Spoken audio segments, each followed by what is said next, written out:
Hi, I'm Molly. Something terrible happened to me last year because of my best friend Julie. It sounds crazy, but I was stuck at the bottom of the sea for 36 hours. Yes, at the bottom of the sea, underwater, for 36 hours, which is more than a day. You'll see that I'm not making it up when you hear my whole story. It all started when Julie showed me a photo. Molly, check this out. So I took her phone. Ethan, a guy that Julie met on Instagram, was holding the steering wheel of a boat and smiling. I never liked this guy, and this photo made me like him even less. It was so obvious that he was just a spoiled rich kid. So, I said, and gave the phone back to her. I could tell that she wanted something from me. He's inviting us to spend the weekend on his boat. I pretended not to understand. Us? How does he know me? He barely even knows you. You just message each other. She said, we talked on the phone for hours last night. Trust me, he's a great guy. Come on, let's go together. I immediately said, no way. What am I going to do on a boat with a total stranger for 2 days? So she said something she knew would work. What if he's a psycho? Are you going to leave me alone with a guy like that? This was the same sentence I used on her last month. I asked her to come with me when I was meeting a guy for the first time. So we went to the date together. She basically meant, now it's your turn. I had to say yes. On Saturday morning, we took a 3-hour bus ride to the beach town where Ethan lived. He picked us up and drove us to the boat. It wasn't too big, but it was so luxurious. There were 2 cabins below deck. Julie and I took over the big one. Ethan didn't seem like such a bad guy. I thought maybe I was wrong about him. When we came back, we were surrounded by water already on our way. Ethan was steering the boat. Please don't get me wrong, but don't captains drive boats like these? I asked. He smiled. Don't worry, this is a small yacht. I have a license to drive it. Anyway, we're not going to drive all the time. We'll find a good spot and anchor there, he said. Julie and I sat down to relax in the sun. It wasn't hot enough to wear a bikini, but the sun was still pretty strong. 2 or 3 hours later, we stopped. We anchored next to an island. Nobody lived on that part of the island, so it was just us, the sea, and nature. Ethan was a great host. He prepared all the food by himself. It felt like summer, even though it was the end of November. Julie didn't drink much, but Ethan and I got so drunk we could barely speak. He stood up. Your captain's about to pass out. I need to go to bed. The boat needs me tomorrow, he said, and wobbled his way to his cabin. After a while, we went back to our cabin as well. I was a little dizzy and got frustrated with myself for having drunk so much. I remember my head touching the pillow and I dozed off immediately. The sea was so calm when we went to bed. I don't know when the weather worsened and a huge storm began, but when I woke up, the yacht was rocking a lot. I looked for Julie, but she wasn't in her bed. At first, I thought I was dreaming, but of course I was not. I heard a pounding noise from below as if something was hitting the boat. With each hit, the boat would rise up and then quickly fall down. I knew it wasn't a good idea to go upstairs in such weather, but I had to find Julie. I tried to stand up, but it was impossible to stand on my feet. Just then, the boat swung hard. I tried to hold on to something, but I couldn't. I hit my back against the wall and screamed in pain. It hurt so much that I was sure I had broken something. The pain stopped after a while. I checked my arms, legs, and ribs. Nothing hurt, and I was relieved that nothing was broken. I suddenly realized the real danger. I was in a boat. There was a terrible storm outside, and boats tended to sink during storms. What was I supposed to do? Was I supposed to stay down here or try to go upstairs? I was thinking that the right thing to do was to go outside when the boat started to rock even more. It felt like the boat started moving. Had Ethan taken control of the boat? Were we going somewhere safe? I was trying to calm myself down when I heard a really loud noise. I realized that the movement was just due to the boat drifting, and we had crashed against the rocks surrounding the island. It was now clear what was about to happen. The boat was going to sink. I managed to get up because the boat wasn't rocking as much. I was trying to get to the door when suddenly it split in two and water started pouring into the cabin. It was what I had been afraid of. We were sinking. The water was pouring in so fast that I couldn't move through it. I went to the bathroom and shut the door. I took the towels from the cabinet and stuffed them under the door, but the water kept coming in. Until then, I had managed to stay calm. But now I had enough reasons to panic. The boat I was in had hit a rock in a storm and was sinking quickly, and I was stuck inside a tiny bathroom. For the first time, I thought I might actually die. I started yelling to get this thought out of my mind. Molly, use your brain! Come on! You have to find a way to get out of here. Use your brain. The bathroom kept filling with water, which had by now reached my knees. I stood up on the toilet. It was impossible to get out of here. The water was going to fill up this tiny bathroom soon. I don't know how much time had passed. I had resigned myself to my fate and was just waiting. The water was now up to my chest. At this point, I noticed that the bathroom seemed to be filling up more slowly. Was it a good idea to try to open the door, or was I supposed to wait until help came? But the water was still rising, albeit slower. Would I be able to survive until someone came to rescue me? There was no guarantee that someone would come. I decided to do a small experiment. I took a deep breath and dived in. I turned the door handle and pushed, but the door wouldn't budge. I tried again, but no luck. I came up when I was out of breath. Obviously, the boat had sunk. The door wouldn't open because the cabin was probably full of water. I was still alive, and I wasn't giving up. But what about Julie? Until that moment, I hadn't cried, but now I started sobbing and couldn't stop. Meanwhile, the water had risen more. What's worse, taking deep breaths while crying had used up a lot of oxygen, and I could feel there wasn't much of it left. I was in such bad shape that I couldn't tell how much time had passed. The water was now up to my chin. I was cold, I was hungry, I was thirsty, I was tired and very sleepy. For a moment, I thought, let yourself go and let it all end. As a medical student, I was aware that it was hypothermia that made me think like this.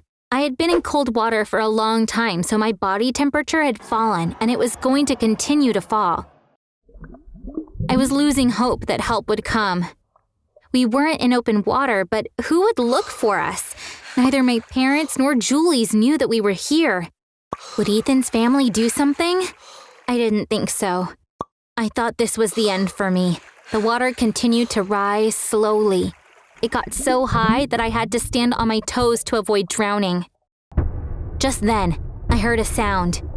It was like someone had hit something a few times. I held my breath. The sound stopped. Maybe there was no sound. Maybe I was hallucinating because I was about to pass out. No! I heard the sound again, and this time it was closer. Anyways, if I was hallucinating, I would have heard my mom's voice or something. Why would I hear the sound of metal being hit? I dived into the water one more time. There was a soap dish made of stone. I grabbed it and came back up. I started hitting the wall with it. The other sound stopped. All you could hear was me hitting the wall. I stopped after a while. Then the sound from the outside started again. I was communicating with someone. They knew I was here. They turned out to be 2 divers from the search and rescue team. At first, they couldn't open the door because of the pressure. But they were there to save me. After a while, they managed to get me out of the bathroom and then out of the boat. There were doctors on the search and rescue ship. They had a lot of experience with such situations and were able to help me recover from hypothermia. As soon as I was feeling better, I asked about Julie. I found out that both she and Ethan were okay. Apparently, Ethan had diabetes, but he was too drunk to take his insulin shot. Diabetes patients lose consciousness in such situations and go into a coma after a while. Ethan somehow got himself to our cabin door and knocked. Julie helped him right away. She gave him his insulin shot, but he was still feeling very bad. Just then, the storm broke out, so he had no choice but to go upstairs. Julie went up with him too. Thankfully, she thought of putting on their life jackets. Ethan managed to start the engine, but the waves were too big and he couldn't prevent the boat from drifting. They fell into the water when the boat hit the rocks. Julie never left Ethan's side. The waves washed both of them onto the beach. Ethan had lost consciousness, so Julie couldn't leave him. The next day, a group of hikers accidentally came across them. They are both doing well now. After hearing this story, my first reaction was, they'll definitely get married after going through this together. After a horrific 36 hours, I managed to come back to life. I think I did pretty well overall. Of course, I got very lucky, but deciding to go into the bathroom, managing to stay calm, fighting the hypothermia, I definitely deserve a well done. Hi, everyone. The protagonist of the story I'm about to tell you is a cook. He was trapped underwater for 62 hours. That's almost 3 days. He became the person who spent the longest time underwater, and thus part of naval history. But he didn't care about that at all. He grew to hate the sea and being a sailor after what he had to live through. He wouldn't even dip his feet in the sea from then on. Harrison O'Keene worked on a tugboat. For those who are not familiar with it, a tugboat is a kind of towing boat. These boats have really powerful engines, and they push and pull other boats or non-motorized vessels with the help of a thick tow line. The hero of our story was a cook on a tugboat just like that. One night, Harrison and his colleagues went into the cabin to get some rest after a long workday. And they locked themselves in, as they always did. Why did they lock the door? Because they were in an oil field in the Atlantic Ocean. It was off the coast of Nigeria. Ships frequently got attacked by pirates there. That's why the crew always locked themselves in their cabins, for safety. Harrison went to sleep at the same time as the other crew members. But he had to wake up a little earlier to prepare breakfast. He got up from his bed as he did every morning. It was so hot inside that he was only wearing shorts. There was a small toilet and a bathroom inside the cabin. Harrison went into the toilet and shut the door. In oceanography, there's a type of wave called a monster wave, or killer wave. As the name suggests, these are dangerously large waves. They appear on the surface of the sea unexpectedly, even with no trace of a storm. This is a natural event that scares sailors the most. It was one of those waves that caused the tugboat Harrison and his friends were on to suddenly sink. The depth of the water there was 30 meters, or 100 feet. The tugboat sunk very quickly. It capsized after hitting the ocean floor. It all happened in a flash. Unfortunately, the 11 crew members that were in the bedroom with Harrison drowned instantly. Only one person survived, and that was the cook, who was in the tiny toilet. The toilet Harrison was in had a metal door. The door had kept the water outside. This lucky man survived the accident because he was awake and in a place where the water couldn't rush in. But he didn't know what was going on. He wasn't hearing any sounds. The commotion outside had stopped. Had the boat sunk? What had happened to his friends? Should he leave the toilet or wait inside? He thought about it for a while. He finally decided to get out of there. It wasn't easy to open that metal door. He tried pushing it, but it wouldn't budge. The pressure from the water prevented it from opening. He pushed again as hard as he could. The door moved just a little. Harrison kept pushing. When the door opened just enough for him to pass through, he quickly got out. Harrison was shocked by what he saw inside the cabin. All his friends had drowned. He was really sad, but there was nothing he could do. He was almost out of breath. He had to get out of the boat as quickly as possible. Harrison tried to swim towards the cabin door. The key was in the lock, but the current inside was stopping him from moving forward.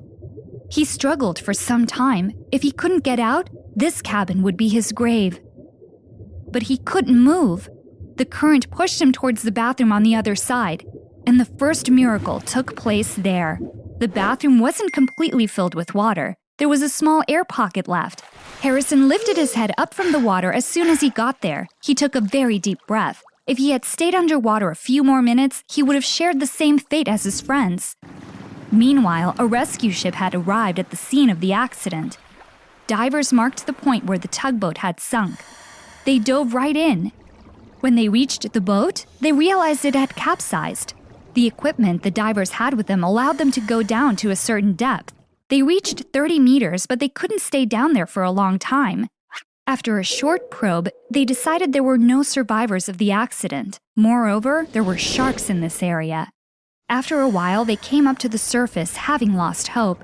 Since they couldn't get inside the boat, Harrison didn't hear the divers arriving. He stayed in that bathroom for about a day. He was a religious person, so he prayed a lot. He was thinking that God would definitely save him. But there was an issue he had to deal with on his own. He'd been in the water for a long time. Because he was in so deep, the water was naturally cold, so the possibility of hypothermia was high. For those who are not familiar with it, let me briefly explain what hypothermia means. The average temperature for adults is around 97 to 98 degrees Fahrenheit. If this temperature falls below 95 degrees Fahrenheit, hypothermia occurs, and it's a life-threatening condition. If the person's body temperature doesn't go back to normal levels, first they feel mentally confused, and then they lose consciousness. When the first symptoms started, Harrison knew that he couldn't stay there any longer. He had to get off that boat and, of course, out of the water, too. The 29-year-old cook dove into the water again. The captain's quarter was next door. The bathroom had a door that opened into that room. He swam there. He made it to the room. He wasn't going to be able to hold his breath any longer. He went up towards the surface. It was there that the second miracle took place. There was a small air pocket in the captain's room as well. This allowed him to hold on to dear life for a second time. After these consecutive miracles, here comes the third miracle that saved Harrison's life. This time, our hero saw that there was a mattress next to him. It was floating close to the floor. He pulled it up. He got on top of it. That's how he managed to get out of the water. This saved him from the risk of hypothermia. Harrison had been under the water for nearly 2 days. He was very hungry because he hadn't eaten anything. More importantly, he hadn't drunk any water. Humans can go without eating for about 3 weeks, but we can only go at most 3 to 4 days without drinking water. You know that 60% of our body is made up of water. Drinking water is vital for us. But don't worry, the young cook got lucky about that too. After Harrison got on top of the mattress, he saw that there was a life jacket on the water surface as well. He took it and put it on. There were tiny flashlights on the life jacket. He switched them on. When the room lit up, he noticed something that he wasn't able to see before. There was a can of Coke floating right beside him. He was so happy to see it. He grabbed the can, he opened it and drank half. With that, he was able to quench his thirst. He didn't drink it all because he didn't know how much longer he was going to stay there. After that, every time he got thirsty, he took a few sips. It had been nearly 60 hours. The flashlights had died on him. He was listening to the sounds in the dark. But all he heard was either other bodies hitting things or the sounds of sharks feeding on them. Harrison was losing hope. He started praying again. He had no idea at the time, but the help he was seeking was only 100 feet away.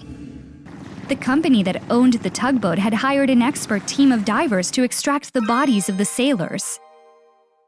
The men from the rescue ship had arrived at the scene and were ready. Soon, 6 divers dove in. They built a small elevator in the water. They were going to pull up the poor sailors in this elevator. The divers had a wireless video transmission system, so they could communicate with each other and the team above. Someone on the boat was following them from the screen. When the divers reached the boat, they got to work. After an hour-long struggle, they were able to enter the tugboat. They pulled the first 4 bodies they found up in the elevator. Meanwhile, Harrison started to hear something. These sounds were different from the others. He thought the rescue team might have arrived, but he wasn't sure. Just then he realized there was a shadow moving in the water. At first, he was scared that it was a shark, but it was a diver. He reached out and grabbed his arm.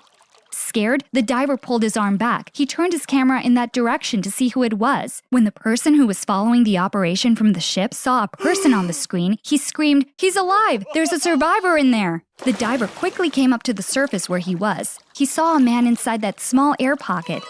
He was so happy to see him. The divers wanted to get the sole survivor out of the water as quickly as possible. But there was a major issue. Harrison could get the bends as he was being pulled up. What does that mean? When a person moves from a high-pressure environment to a low-pressure environment too quickly, a medical condition called decompression sickness or the bends occurs. This is a very dangerous condition. In order to prevent Harrison from getting the bends, they brought in special equipment from the rescue ship. They put a special helmet on him and pulled him up to the surface in the elevator. After 62 hours, Harrison saw sunlight for the first time. First, he shed tears of joy and then of sadness for the 11 friends he lost in the accident. The young cook's family lived in a small village in Nigeria. They took him to his village right away. His wife, who thought he had died, fainted when she saw her husband. This village was particularly known for its devoutness. After a while, the local priest visited Harrison. The priest said, "I'm going to ask you something. Please answer it honestly. 11 people passed away in this accident. You survived inside a boat submerged in the ocean for 3 days. The villagers are saying this is only possible with black magic. I trust you, but I still wanted to ask you if you indeed used magic." Harrison had heard about the rumors too. In fact, he hadn't been able to go to his friend's funeral. He was scared of the reaction of the other families since he was the only one to survive. He answered the priest's question calmly. "I'm a simple cook. I don't know anything about black magic. I just prayed the whole time I was underwater. I thought about my wife and my family. I wished for them to see me again. And God helped me." Harrison got a job working at a restaurant far away from the sea and went on to live a simple life as a cook. Hi, I'm Katerina. I'm 16. I'm going to tell you a story about something super scary that happened to me. Are you scared of the dark? You will be. So, both my parents are archaeologists. Sounds amazing, right? Action. Adventure. Gold treasure. Nope. They both work in a university and read a lot of books. Dad is obsessed with old pots. Mom is all about soil. That's right, soil, like dirt. Oh, and before you ask, no, they don't dig up dinosaurs. Don't ask about dinosaurs. They get asked that a lot. But having archaeologists for parents isn't all bad. We get to travel a lot. But wherever we go, Mom and Dad do one thing: dig holes. They dig holes in the desert. They dig holes in forests. They dig holes in the mountains. They dig holes in the jungle. No matter where we are in the world, Mom and Dad just want to know what's under the ground. Mom and Dad's travel photos are, well, not for everyone. Mine, on the other hand, I love taking pictures. My camera is my most treasured possession. Sometimes I wish Mom and Dad would look up from their holes in the ground. They'd realize what amazing experiences they're missing.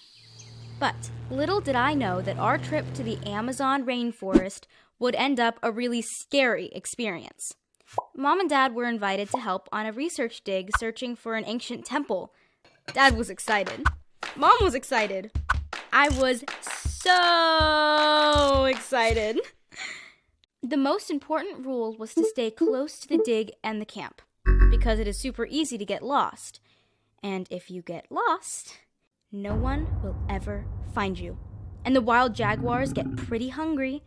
It was so remote, and I couldn't even use my phone. One night, we were sitting round the campfire. The sunset looked so pretty. I wanted to take a picture, but I couldn't find my camera. I turned my tent upside down looking for it, but I couldn't find it anywhere. I was so upset. My camera was everything to me. Mom and Dad were just focused on their work and didn't seem to take it at all seriously. Mom told me to look in my bag. I had already looked there. Dad told me to look in my sleeping bag. I had already looked there. I was frustrated that they didn't help me look. I tried to remember the last picture I had taken. Then I remembered. I was photographing this amazing butterfly when Lewis, the head archaeologist, handed me a water bottle, and I put the camera down on a tree stump. I had left my camera at the dig site. It was getting dark, but I thought I would just have time to run to the site, grab my camera, and return to camp. I should have told Mom and Dad where I was going. Of course I should, but I was angry at them for not helping me look for my camera. Sure enough, my beloved camera was exactly where I left it. I was so relieved. I scooped it up, and just then I heard a sound in the trees. I hoped it was something cute and cuddly, but then I remembered. The hungry jaguars. I didn't wait to find out what it was. I crawled backwards super slowly, and there are no prizes for guessing what was behind me. Yep, a gigantic hole in the ground. Thanks, Mom. Thanks, Dad. Thankfully, it wasn't deep enough for me to be really hurt. I stood up, looked around. The earth at the one side of the hole trembled, and then it fell away to reveal an enormous carved door. And I know what you're thinking. Katerina, no one would be crazy enough to walk through an ancient door, in the dark, in the middle of the rainforest, on their own. And you're right. I'm not at all that crazy. Just then, the ground underneath me shook, and I fell through some kind of trapdoor into an ancient tomb. Lucky, my camera had a light on it. I shone it around the enormous room. It was astonishing to think this amazing tomb had been down here this whole time, and I was the first person to see these beautiful carvings for hundreds and hundreds of years. But also, it was cold, and it smelled bad. And I realized that Mom and Dad would be worried about me. I thought about what could be down here with me. Spiders. Snakes. I took my mind off it by looking at the tomb in more detail. All around me were beautiful objects. Carved cups and bowls, beautiful statues. I reached out and picked one of them up. It was covered in dust. I rubbed it carefully, and then... it was made of gold! My parents are archaeologists, but I was the one who had found treasure. But I was still trapped in an ancient tomb. I had to find a way out. Just then, I felt the wind on my face. Perhaps there was another way out. I crept carefully down a long passageway. I felt something in my hair. Ew! I thought it must be spiders, but when I looked up, it was the roots of the rainforest coming down into the passageway. I felt the wind again and kept going. Then all of a sudden, I could see light up ahead. It must be the light of our camp. But before I could get to it, I saw that the path below my feet had fallen away and there was a deep chasm. I was still trapped. Just then, I heard people calling my name. "Katerina!" called Mom's voice. "Katerina!" called Dad's voice. I called back, "Mom, Dad, I'm down here!" But my voice echoed back at me from the stone walls of the tomb. How could I have been so stupid as to run off to find my camera without letting them know where I was going? Up ahead, I could see a tiny slither of light coming through the ceiling. It was so low that if I got to it, I was sure I'd be able to get out of the tomb. I reached up and tugged at one of the roots above my head to see if it would take my weight. But then I stopped myself. If running off had been dumb, surely trying to get across the chasm was even dumber. But then I heard a noise behind me. There was definitely something in here with me. I grabbed the tree roots one after the other, swinging myself across the empty chasm. I sprinted towards the light, but when I got closer, I could see the hole was tiny. There's no way I could get through. I called out, "Mom! Dad, I'm down here! Help!" I saw Mom and Dad's feet running towards me. "Katerina, what are you doing down there?" Dad sounded worried. "Dad, there's no time. There's something down there with me." Luckily for me, if there's one thing my parents can do really, really fast, it's dig. I heard something move in the dark. Something was coming closer and closer. Could my parents dig fast enough to get me out before it caught me? Yes, they could. I had been trapped in a tomb with a hungry jaguar. So that's how I got trapped in an ancient tomb, and how I got out again. Mom and Dad were kind of furious, but then they saw the jaguar and they were just glad I was okay. Plus, they absolutely loved the gifts I brought back up for them. So, am I rich now I discovered gold treasure? Nope. Lewis and his team are busy excavating the tomb to learn all we can about the ancient people who lived and died here. Am I going to tell you exactly where this tomb was? Nope. No matter how many comments you leave below this video. And you'll only get hunted by Hungry Jaguar if you do try to find it. But Mom and Dad were so scared that they nearly lost me that for once I managed to get them look up from digging holes and see how amazing this place is.